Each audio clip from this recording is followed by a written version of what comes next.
You served in the Bush administration and helping, from the earliest days, execute a strategy to win in the global war on terror, as it was termed. Are we winning 16 years on? I think clearly not. I think we clearly are not winning. In the years since the Bush administration, there are a number of, I think, policies that we adopted as a country that have not worked. So one was the worst thing, I think, the thing we faced on 9/11 but destroyed, but the worst thing is if terrorist groups actually can come into control of territory and population and the resources of a state and get a safe haven. And that's what existed in Afghanistan on 9/11. That's why Al-Qaeda was able to marshal and train and develop the resources to carry out the 9/11 attacks and then to pose threats to other countries all around the world. And we stopped that with the intervention in Afghanistan. ISIS came up and controlled an even bigger swath, more directly, of people and population that occurred in Afghanistan. I think that's the worst thing that could happen in terms of our fight against terrorism. I think that resulted from our walking away from Iraq at the 2008 to 2010 period. So I think that's got to be, just the fact that ISIS exists is a great blow to our counterterrorism policies.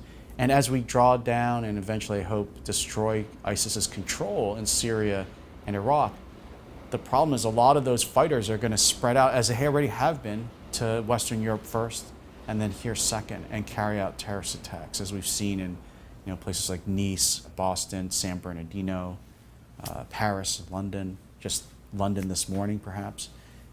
The second area where you've seen, I think, a setback because of our counterterrorism policies is President Obama didn't want to capture any more terrorist leaders. So he said he was going to close Guantanamo Bay, he's going to end interrogation methods, he was going to stop using military trials.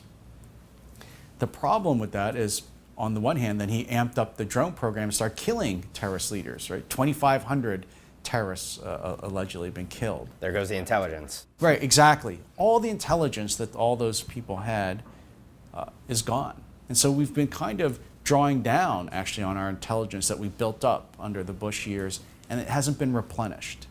So we can still, get some intelligence from electronic interceptions. Sometimes when we're fighting on the ground in ISIS, or we kill Osama bin Laden, we get digital records that allow us to. That's nothing like what we were able to get before. We'll always be able to get that, but the real advantage is to get the information they have about pending plots, what their organization looks like, what their network is composed of.